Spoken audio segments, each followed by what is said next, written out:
Rob Bro. He's your sports bro at KKAM.com and the Talk 1340 app. You guys are not doing any pass blocking. You're just stepping aside and letting them walk in. Pop, pop, pop, pop, pop, pop, pop. That's what I want. All of you around that ball. What's wrong with y'all? Y'all play like some little girls.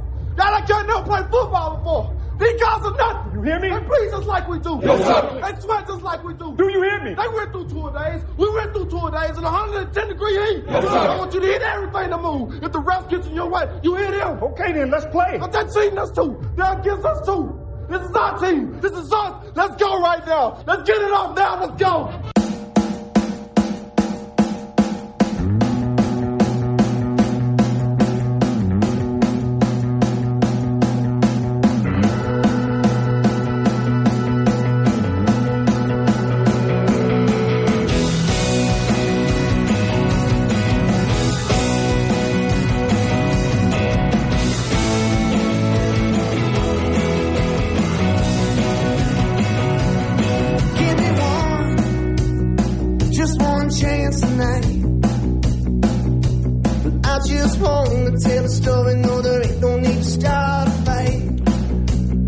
Welcome in. It's Rob Rowe Show Talk 103.9 News Money Sports. I am the host. You are the co-host. It's Overreaction Monday. You can text in your overreactions from the Texas Tech world or otherwise. The Texas Rangers surely have some overreactions from the fans. Let's get them in today. 806-855-3712. If you watched WrestleMania, you can give some overreactions on WrestleMania as well, if you wish. I don't know how many WrestleMania fans there are out there. I did take it in. I forgot it was this weekend until this weekend. One overreaction I have is the 2 days of WrestleMania.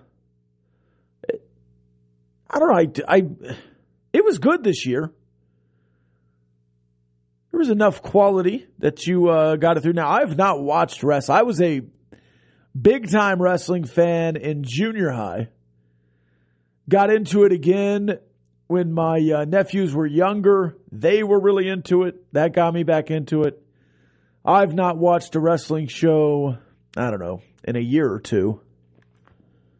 But you always watch WrestleMania, so it was fun. It was a fun time. A little nostalgic. Thought Cody Rhodes should have won over Roman. That's an overreaction. They ruined that one, but otherwise, solid weekend. Texas Tech beats TCU 2 out of 3. And it did not feel like it was going to happen early on Sunday, but Trendon Parrish, what a warrior. Battles back, puts up a couple of zeros. Through like 17 innings of the series, only Brandon Beckel had put up a 0 against the TCU Horned Frogs. Mason Molina had one in the second inning of his start. Tabor Fast had one in relief.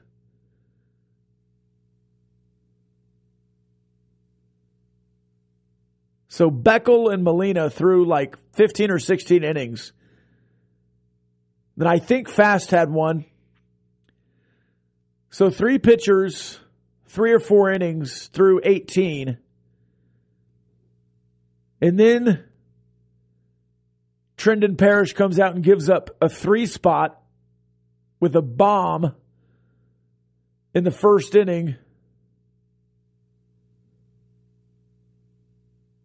Or was the bomb on Saturday? I don't even remember, but just mashing him.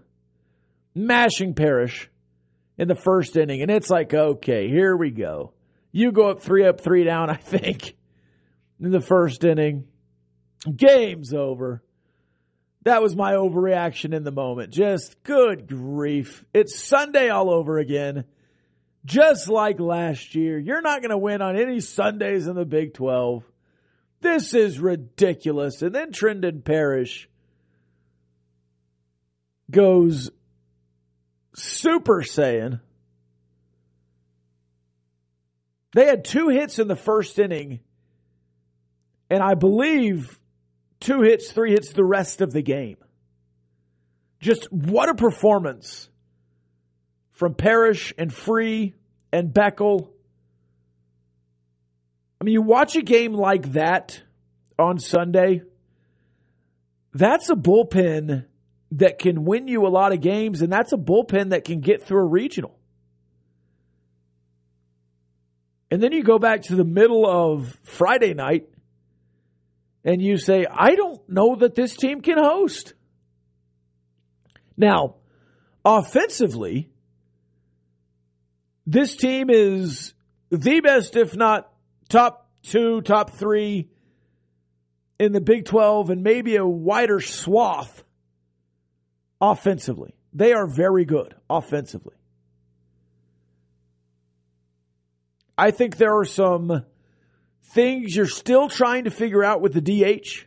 I would love to see Hudson White DH on Saturday if he's not going to be in the lineup at catcher.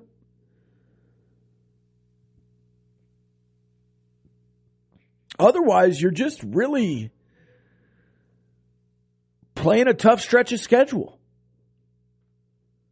You get ACU this week. You get North Dakota State on the weekend. You get Stanford in the midweek and then Oklahoma and Norman. And then after that, you have to go to Morgantown, which is always dicey.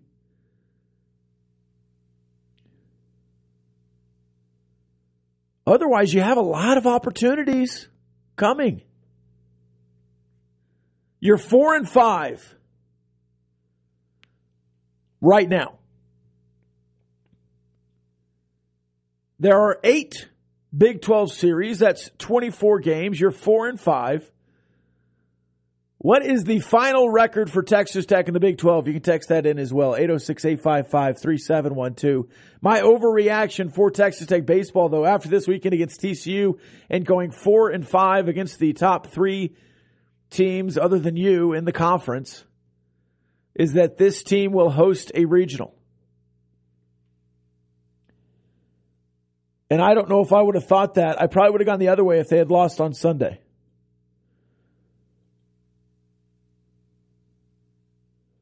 Let's go to the text line here. 806-855-3712.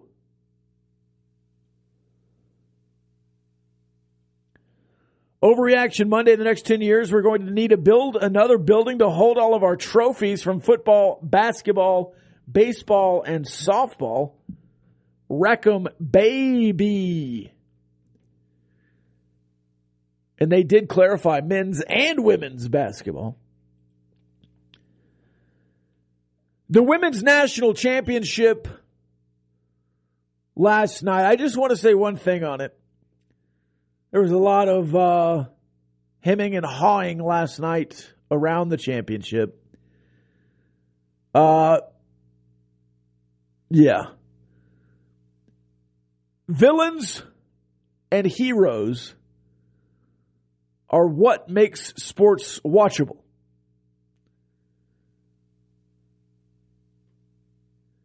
And the fact that the women's national championship created that amount of engagement for what public opinion was deeming a villainous act by the LSU star forward guard. Good for women's basketball. Kim Mulkey, villain. There's going to be a lot of lead up into next year. Angel Reese is a sophomore. Gearing up next year to knock off LSU, the villain. Intrigue. Eyeballs.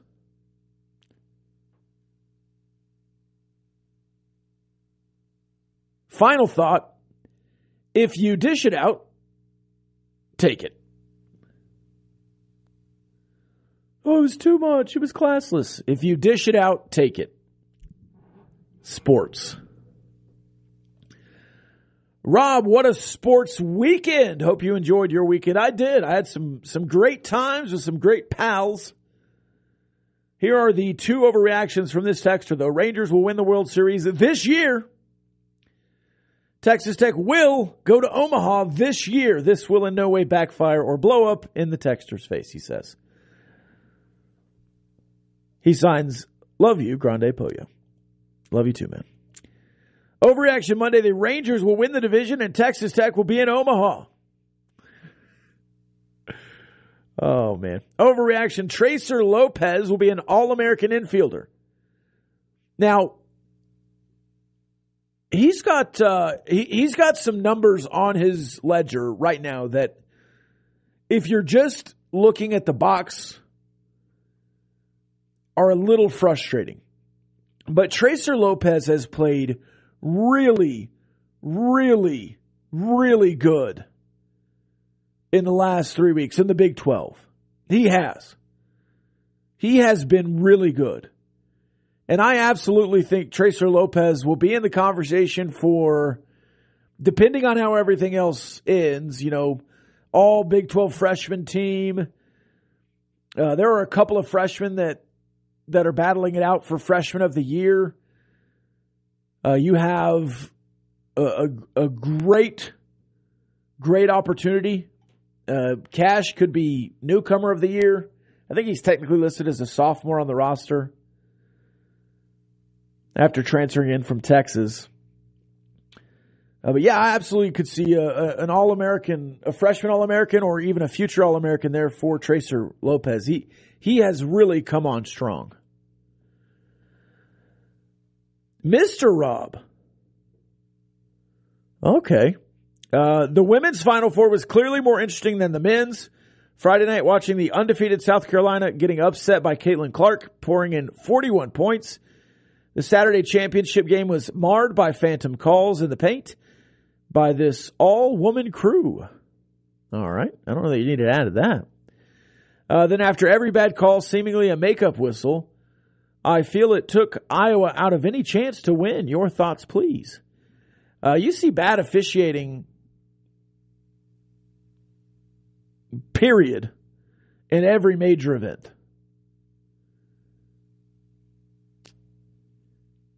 LSU also went 9 of 12 from 3 early in the game. It was disjointed. Kim Mulkey is always going to be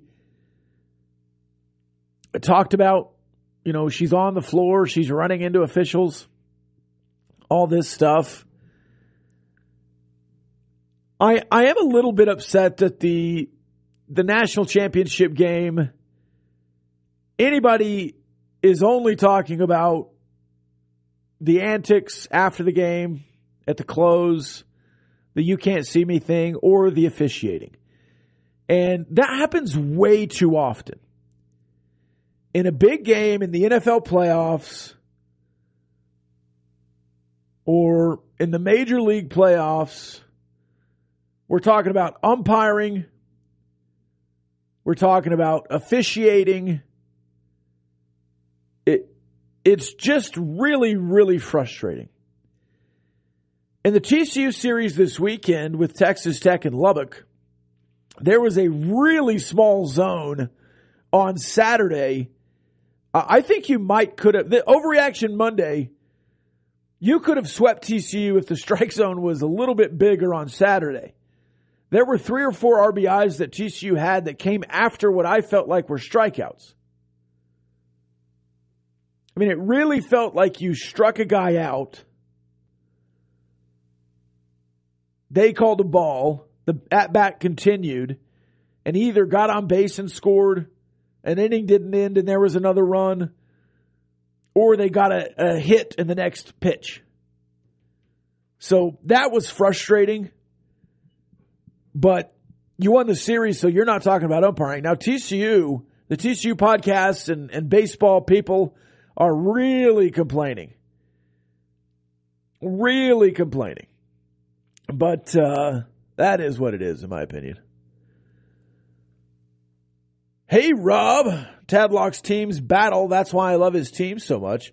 This team needs to shore up the pitching some. Bridges will help. Beckel helps. They need 1 or 2 freshman arms to step up. Yeah, and if Cade McGarr is not going to be in the lineup and he finds a home out there in the bullpen, he was going 75 to 90 in his pitching array, that's pretty good. That's a pretty good split. Now, he only pitched to one batter, and it was a walk, but he was 0-2, and then the strike zone tightened up on him. So, if you could get McGar to give you a couple of innings, if you could have the Divine, that pitched this weekend show up, if Blessy can come back and be a member of the bullpen, you kind of have to hope that everything goes right the rest of the year in the pitching. I think the pitching is fine because of how good your offense is. But to get to Omaha, you have to be better than fine. To host a regional down the stretch, you have to be better than fine. But I think you're a lot closer than people have thought for the last 2 or 3 weeks. I mean, if you had Beckel and Austin, I think you win that series. All right, let's take the break. We'll have more texts and overreactions after the break. This is the Rob Breaux Show on Talk 103.9 News, Money Sports.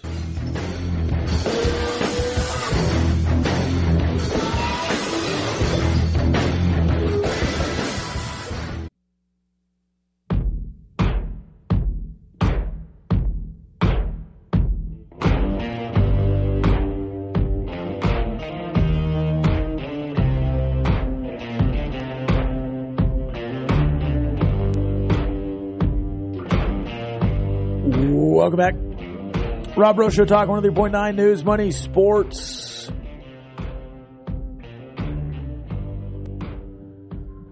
(806-855-3712), the text line today and every day.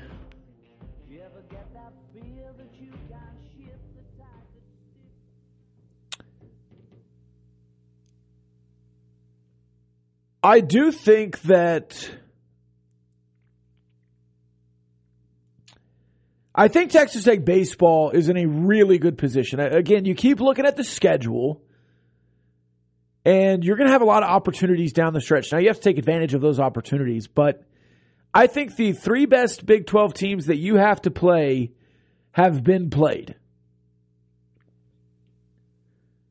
I think West Virginia is an interesting team, and I do think it's really hard to play on the road in the Big 12. But you look at the RPI, Texas 16, Oklahoma State 18, which helps you. West Virginia 23, which helps you. They're 21-7 on the year. TCU 47, Texas Tech 50. So if TCU and Oklahoma State continue to win and kind of dominate the rest of the Big 12, if Texas continues to win and dominates the Big 12, they lost,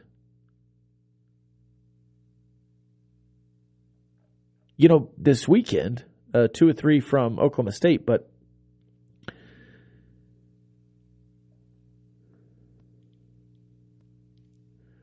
you have opportunities. You do. And being at 50 in the RPI is not great right now. I do think that D1 Baseball will put out their field of 64 next weekend, maybe. And you'll be able to see where you rank, kind of what they think, who they think will be hosting. I think you're around a 10 seed the last time they put one out. But again,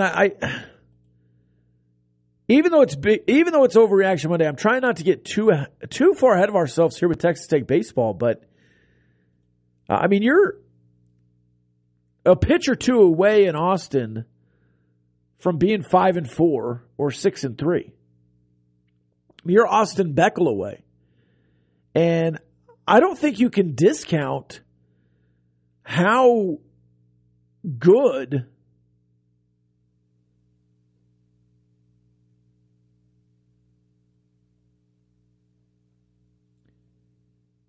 it was for Texas Tech to come back on Friday night.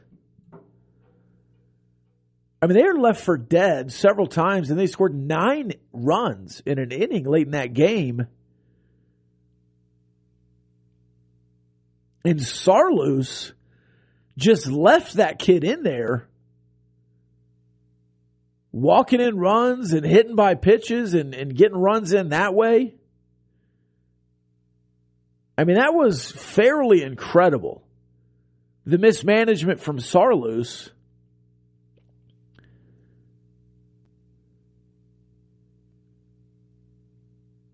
To go on, I mean, they deserved to lose the game on Friday. Saturday, they mashed Molina. Sunday, you were the better team. You kept your composure better.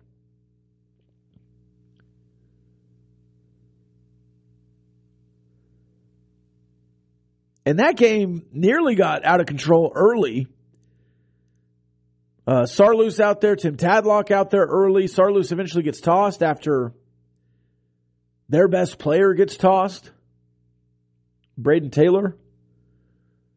I mean, it was just an overall nightmare for TCU on Sunday. They just couldn't control their emotions.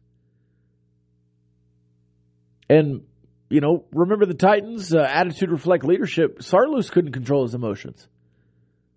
Now, Tim Tadlock got up in the umpire's face early in that game, and I think Texas Tech responded.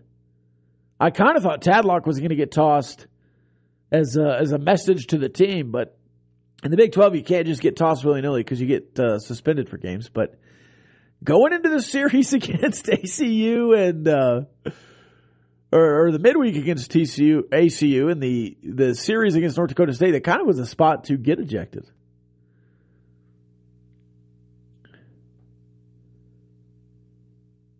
You don't really see that much anymore. The manager getting tossed on purpose to send a message to the team, but this Texas Tech team responded.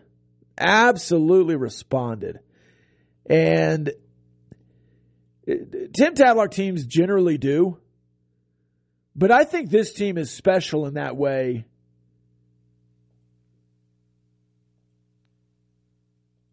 That they really do never give up. And they're never out of it. And when you look at a team like Texas Tech and this lineup and this pitching staff, especially with Beckel on the back end, I really don't think there's much of an opportunity for Texas Tech to falter majorly with the schedule they have left.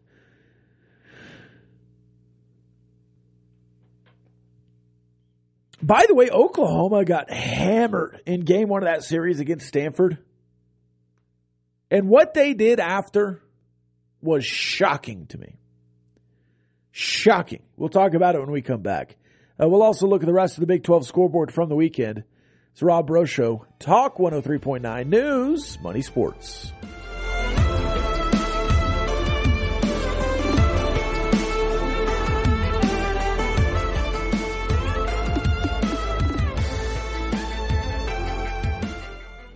.9.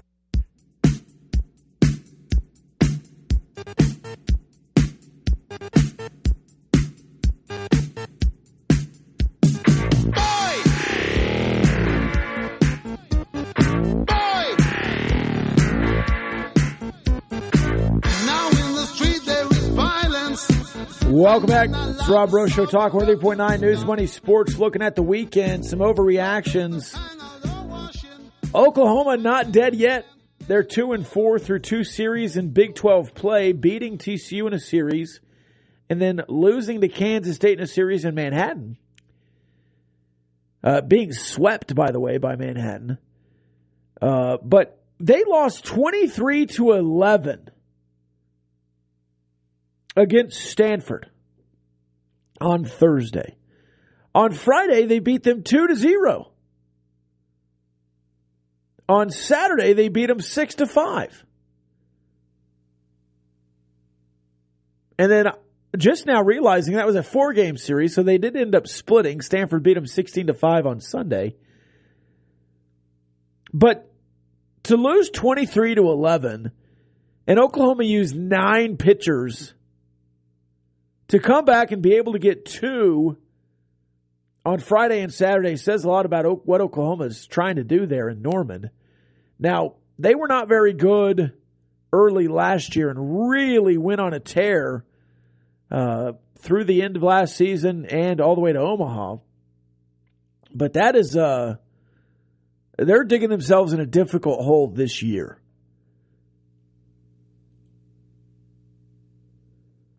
Kansas over the weekend gets back on the winning side with a sweep over Baylor. Baylor stinks. Baylor is awful. Texas, Oklahoma State, the series of the weekend besides what happened here in Lubbock. Oklahoma State winning 2 of 3, losing on Friday night before beating Texas in a walk-off fashion on Sunday and a 4-1 fashion on Saturday afternoon. Texas had won 6, 7, 8, 9, 10, 11, 12, 13, 14, 15, 16 in a row before Oklahoma State beat them twice. Really good series in Stillwater for Oklahoma State. They needed that. And quite frankly, Texas Tech needed that from them. West Virginia also opening up Big 12 play this weekend. They beat Kansas State in Manhattan 2 out of 3, 8-3 on Friday, 10-6 on Sunday, 7-1 loss to Kansas State on Saturday.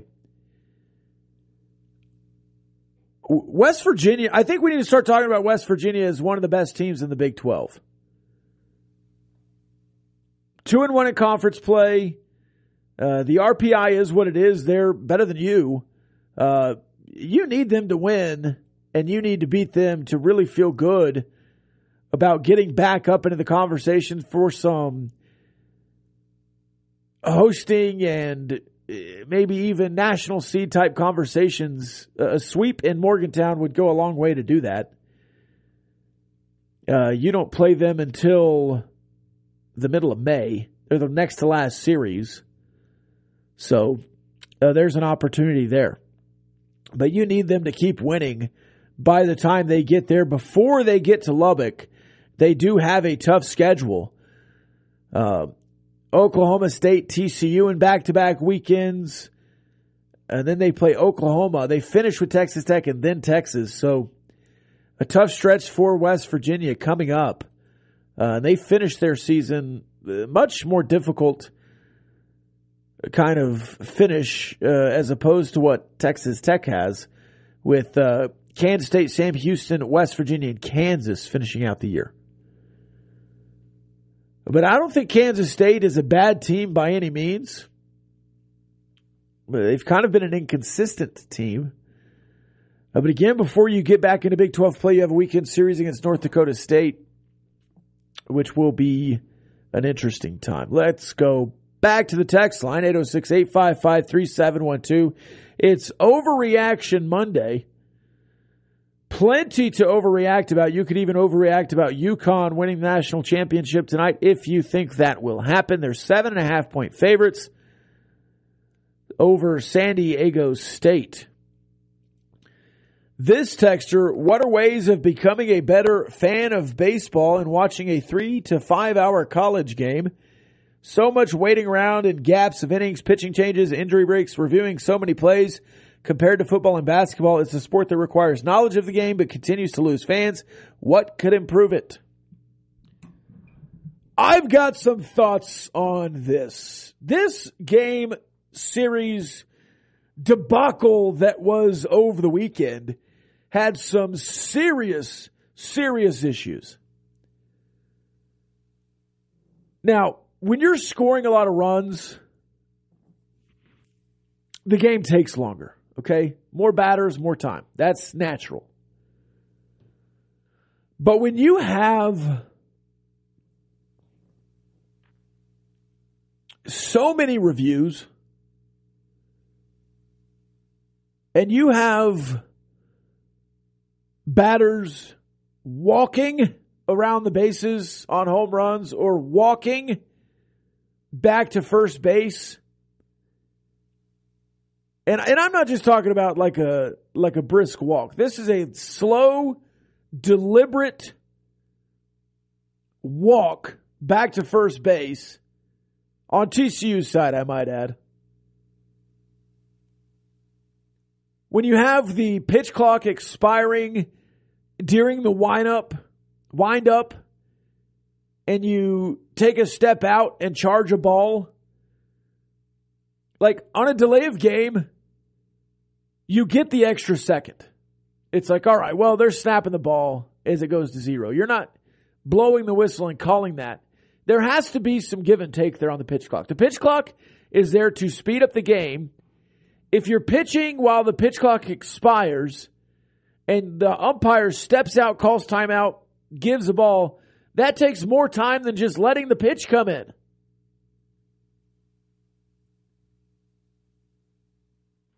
I would do away with offensive timeouts in college baseball.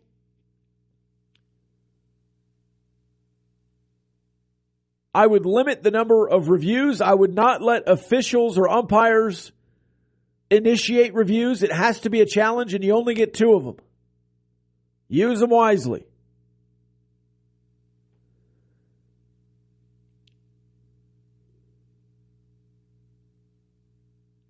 Other than that, I don't know that there's a lot you can do now. The Major League Baseball, those games have been flying by. Absolutely. But I also think some of the reason why when you're at the game it feels so long, and the knowledge of the game aspect, if you don't really know what's going on, there's no explanation ever on anything. I wish you could be able to see the replays on the Jumbotron at the Texas Tech baseball game. I wish that you could, hear from the umpire on the way out. Hey, safe. He didn't touch the bag. Out. He didn't touch the bag. Safe. He missed the tag. Hey, something really simple. An explanation, because sometimes you really have no idea what's going on. You have to go on Twitter to find out if you're at the game. But pace of play, length of play, a lot of that has to do with, in my opinion, opposing coaches most of the time. I don't think Tadlock's teams have much of an issue with it. But, in all honesty, baseball games take 3 hours. You know what you're signing up for. You kind of just have to like baseball to like baseball. There's nothing you can do. There's not a lot you can change. Now, there are certainly some things you can do to clean up the game. If these umpires had a spine this weekend, they would have gotten control of the TCU slow playing on Friday and not let it fester and devolve into what happened on Sunday with the ejections.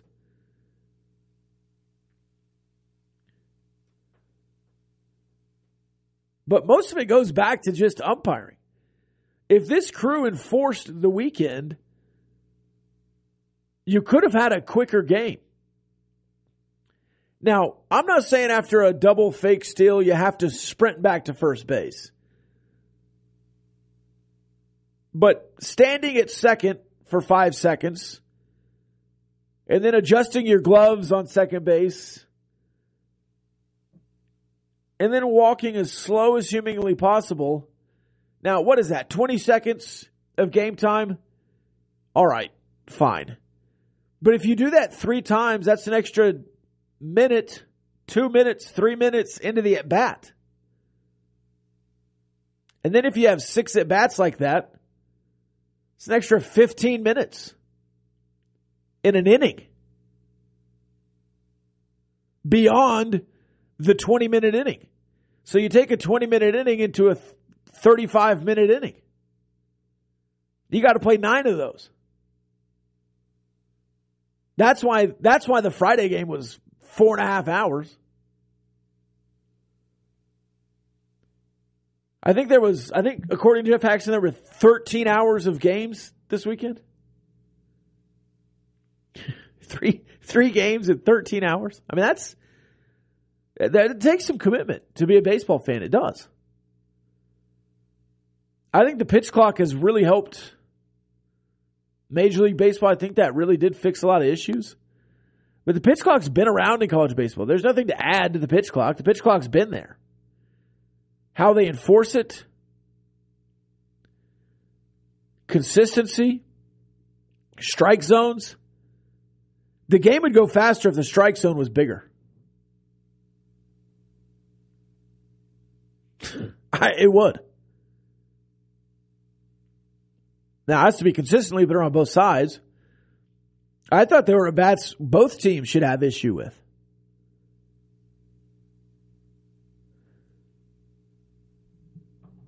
But, 3 hours is a quick college baseball game. That just is what it is. Now, games shouldn't take 4.5 hours even when it's 20-16, but sometimes it does.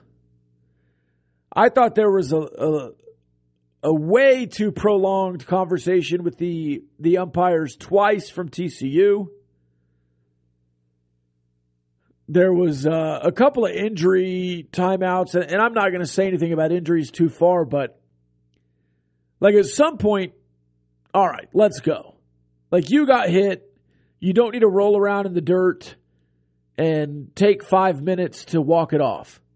Like run to first base. You got hit in the thigh with a fastball. Now, if you get hit back in the back of the head, even with the curveball, even unintentional, all right, take a minute. But I don't know. The TCU just played frustratingly slow, and they do it on purpose because they're trying to frustrate people. But the only people they frustrated were the fans. Tim Tadlock's unfazable. And this team is unfazable. In most instances, now there's a few times they've been phased, but overall, I think this team has really been able to battle back and control their emotions. TCU did not control their emotions this weekend.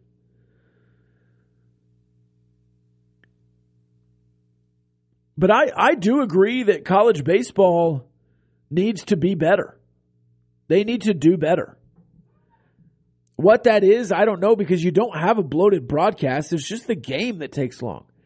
In Major League Baseball, it was a bloated broadcast, which I think they've helped. But college baseball just takes long. It's slow. It takes a long time. It's exciting. It's fun.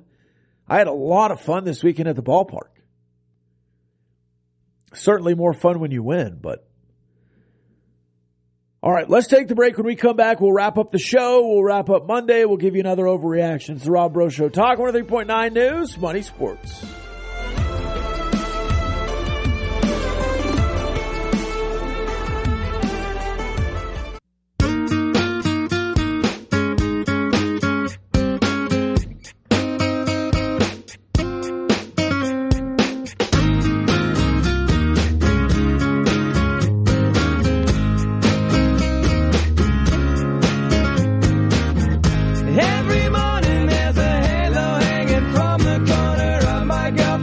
Welcome back. Rob Breaux Show, Talk 103.9 News, Money Sports. Overreaction, the Texas Rangers are good. They swept the Phillies over the weekend. Josh Young with some spectacular defense and a home run.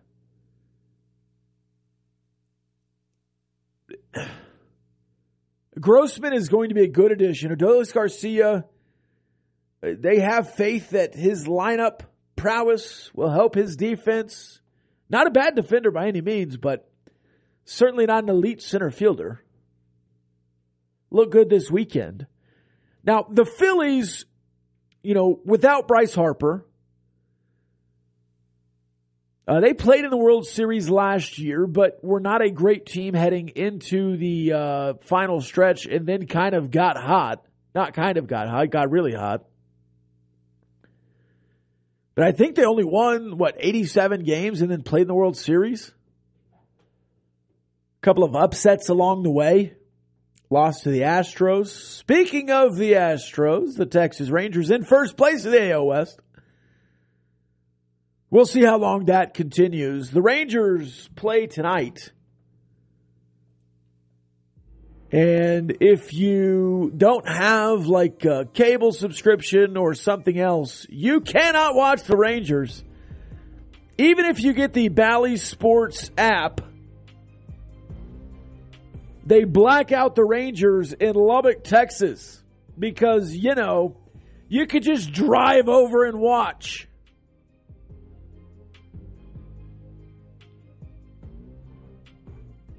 I will be watching. I do have Optimum, so I don't know. They just make it so hard to try and watch baseball. Texter earlier, you know, how do you be a better baseball fan? How can you watch baseball? How can you enjoy a 4.5-hour game? How can you improve? Well, just watch it, I guess, but Major League Baseball makes it so hard to watch. We'll be watching tonight, though, 7:05 as the Texas Rangers continue their home series against the Baltimore Orioles. We'll be back tomorrow on the Raiderland, 11 a.m. The Rob Bro Show will follow. I've been Rob Bro. I'll be Rob Bro. We'll see you then.